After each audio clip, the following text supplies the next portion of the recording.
ಮಕ್ಕಳಲ್ಲಿ ಶೈಕ್ಷಣಿಕ ಆಸಕ್ತಿ ಮೂಡಿಸಲು ವಿಶಿಷ್ಟ ಪ್ರಯತ್ನವೊಂದನ್ನ ಮಾಡಿದ ಶಿಕ್ಷಕರೊಬ್ಬರು ವಿದ್ಯಾರ್ಥಿಗಳನ್ನ ವಿಮಾನದಲ್ಲಿ ಕರೆದೊಯ್ದು ಮಾದರಿಯಾಗಿದ್ದಾರೆ. ತಮಿಳುನಾಡಿನ ತೆನ್ಕಾಸಿ ಜಿಲ್ಲೆಯ ಕೊಂಡನೂರು ಸರ್ಕಾರಿ ಮಾದರಿ ಶಾಲೆಯ ಮುಖ್ಯೋಪಾಧ್ಯಾಯರಾದ ಎಂ ಮೈಕಲ್ ರಾಜ್ ಅವರು ವಿದ್ಯಾರ್ಥಿಗಳಿಗೆ 16ನೇ ಮಗ್ಗಿ ಸೇರಿದಂತೆ 1ರಿಂದ 20ರವರೆಗಿನ ಮಗ್ಗಿಗಳನ್ನ ಯಾರು ನಿಖರವಾಗಿ ಹೇಳುತ್ತಾರೋ ಅವರನ್ನ ವಿಮಾನದಲ್ಲಿ ಕರೆದೊಯ್ಯುವುದಾಗಿ ಘೋಷಿಸಿದ್ದರು. ಈ ಮೂಲಕ ಮಕ್ಕಳಲ್ಲಿ ಕಲಿಕೆಯ ಉತ್ಸಾಹ ಹೆಚ್ಚಿಸಿ ಅವರ ಕನಸುಗಳಿಗೆ ರೆಕ್ಕೆ ನೀಡಿದ್ದಾರೆ. ಶಿಕ್ಷಕರ ಈ ಘೋಷಣೆಯಿಂದ ಪ್ರೇರಿತವಾದ 20 ವಿದ್ಯಾರ್ಥಿಗಳು ಕಠಿಣ ಪರಿಶ್ರಮದಿಂದ ಮಗ್ಗಿಗಳನ್ನ ಕಂಠಪಾಠ ಮಾಡಿದ್ದಾರೆ.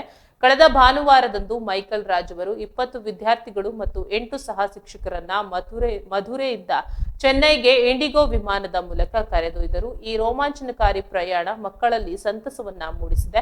ವಿಮಾನ ಪ್ರಯಾಣದ ಟಿಕೆಟ್ಗಳಿಗಾಗಿ ಸುಮಾರು 1.9 ಲಕ್ಷ ರೂಪಾಯಿ ಖರ್ಚು ತಗುಲಿದೆ. ಮೈಕಲ್ ರಾಜ್ ಅವರು ತಮ್ಮ ಸ್ವಂತ ಉಳಿತಾಯ, ದುಬೈನಲ್ಲಿರುವ ಸ್ನೇಹಿತರು ಮತ್ತು ಸ್ಥಳೀಯರ ಗ್ರಾಮಸ್ಥರ ನೆರವಿನಿಂದ ಈ ಹಣವನ್ನ ಕ್ರೋಢೀಕರಿಸಿದ್ದರು. ಮಕ್ಕಳ ವಿದ್ಯಾಭ್ಯಾಸದ ಬಗ್ಗೆ ಹೊಂದಿರುವ ಕಾಳಜಿ ಇದು ಉತ್ತಮ ಉದಾಹರಣೆಯಾಗಿದೆ. ಚೆನ್ನೈಗೆ ತಲುಪಿದ ನಂತರ ಮಕ್ಕಳು ಬಿರ್ಲಾ ಪ್ಲಾನೆಟೋರಿಯಂ, ಮೆರಿನಾ ಬೀಚ್, ವಂಡ್ಲೂರು ಮೃಗಾಲಯ ಮತ್ತು ವೆಳ್ಳೂರು ಕೊಟ್ಟಂ ಸೇರಿದಂತೆ ಹಲವು ಐತಿಹಾಸಿಕ ಸ್ಥಳಗಳಿಗೆ ಭೇಟಿ ನೀಡಿದರು. ಇದು ಮಕ್ಕಳ ಜ್ಞಾನಾಭಿವೃದ್ಧಿಗೆ ಸಹಕಾರಿಯಾಯಿತು. ಶಿಕ್ಷಕರ ಈ ಕಾರ್ಯಕ್ಕೆ ಸಾಮಾಜಿಕ ಮಾಧ್ಯಮಗಳಲ್ಲಿ ವ್ಯಾಪಕ ಪ್ರಶಂಸೆ ವ್ಯಕ್ತವಾಗಿದೆ.